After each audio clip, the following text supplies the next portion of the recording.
Every total life reset starts with the same sentence. This time, I am fixing everything. Usually it happens after a bad week. Your room is a mess. Your sleep is broken. Your phone owns your attention. Work feels behind. Money feels vague. Your body feels heavy. And every unfinished part of your life seems to arrive at the same meeting. So you open a notebook on Sunday night and build a new person. This person wakes up early, trains every day, eats perfectly, reads, journals, saves money, answers every message, keeps the room clean, works with deep focus, and somehow remains calm through all of it. For about 20 minutes, the plan feels incredible. You are not living differently yet, but you can finally see a version of life where nothing is out of control. Then Monday comes. Maybe you do most of it. Maybe you even feel proud. Then Tuesday runs late. You miss the workout. The dishes stay in the sink. You scroll longer than you planned. By Wednesday, the new life already feels contaminated. And because the plan was called Fix Everything, one broken piece starts to feel like proof that nothing changed. So you stop. Not only the workout, not only the morning routine, you abandon the entire identity. Then you look at yourself and say, I have no discipline. I know this cycle because I have built more perfect Mondays than I can remember. Every plan looked serious. Every list looked responsible. But most of them were designed for a person who never got tired, surprised, discouraged, interrupted, or invited anywhere. That person was not me. And the problem was not that I wanted too much from life. The problem was that I demanded evidence from every area of life at the same time. Better body, better work, better money, better focus, better relationships, better mood, better room, better future. Each goal made sense alone. Together, they became a full-time court case against my current life. That is what a total life reset quietly does. It turns every ordinary day into 10 simultaneous tests. It also gives planning a job it cannot perform. Planning can organize action. It cannot erase the embarrassment of being behind. But when shame is driving the notebook, the plan becomes emotional anesthesia. For a few minutes, you get to feel like the old life has already ended. The schedule looks clean, so you feel clean. Then reality touches the plan, and the relief disappears. That is why another template rarely solves this cycle. The problem is not that the boxes were arranged badly. The problem is that you asked one schedule to prove that you were finally becoming worthy. No routine can carry that weight. Did you wake up correctly? Eat correctly? Work correctly? Think correctly? Spend correctly? Rest correctly? You are not living the day anymore. You are inspecting yourself through it. And when one standard breaks, the whole system starts shaking because every habit was introduced as part of the same dramatic promise. This is not a character problem. It is a scope problem. Fix my whole life sounds powerful, but it is not an action. It is a cloud of shame wearing a project name. Your whole life cannot be completed before dinner. So your brain keeps switching between categories, trying to decide which emergency proves you are most behind. You clean for 10 minutes, then remember money.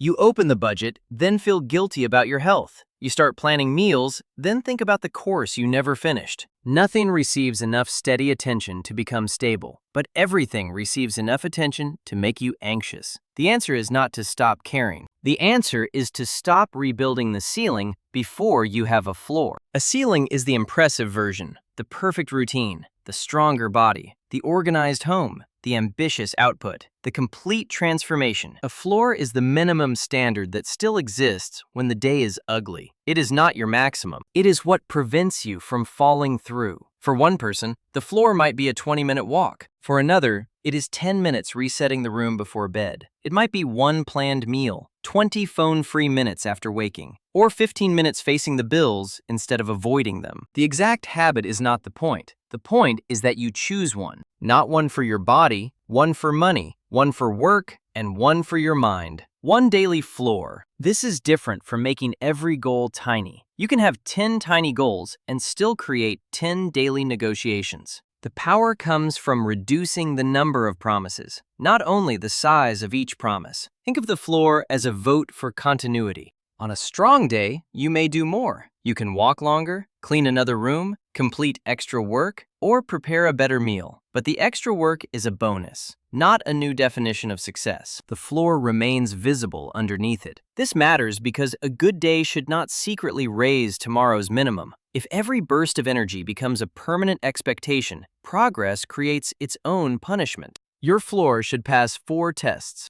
First, it must be controllable. Get a better job is not a daily floor. Send one thoughtful application can be. Fix my relationship is not fully controllable. Have one honest conversation without hiding might be. Second, it must survive a bad day. Do not choose the version you can perform when you are rested and inspired. Choose the version you can protect when work runs late, your mood drops, and the day refuses to cooperate. Third, it must reduce chaos or protect future capacity. A floor should make tomorrow slightly easier to enter. That is why clearing one surface can matter, why preparing for sleep can matter, why a walk can matter, why opening the bank statement can matter. It closes one leak. Fourth, it must be binary. You either kept it or you did not. No scoring your personality. No giving yourself a 7 because the effort looked messy. The floor exists to create clarity, not another performance review. Here is how to choose it. Write down every area you currently feel pressure to fix. Get the whole loud list out of your head. Then ask, which area is creating the most instability in my ordinary day?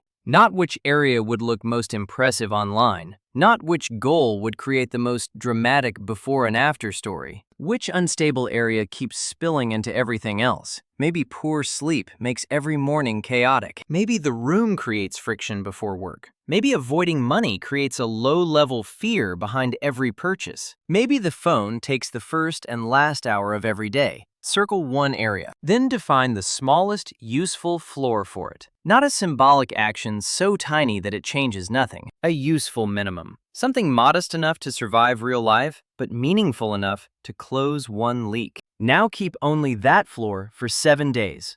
You can continue normal responsibilities. You do not need to neglect your health, family, work, or urgent problems, but do not launch another self-reinvention project during the test. For 7 days, your job is to learn what it feels like to protect one promise from the weather of your life. Track only 2 words, kept, not kept. If you miss a day, do not restart Monday. Do not punish yourself. Do not double the habit tomorrow. Do not write a new identity speech. Resume the next day. The floor is valuable because you can return to it. This will probably feel too small at first. Your mind will say, how is one walk going to fix my career, my confidence, my finances, and my future? It will not. That is the point. One floor is not pretending to be your entire life. It is teaching your life to hold weight again. Reliability creates information. After a week, you learn whether the floor was realistic. You learn what interrupts it. You learn whether it actually reduces chaos. After it becomes dependable, you can raise the ceiling or add another floor, carefully. But expansion must be earned by stability, not triggered by impatience.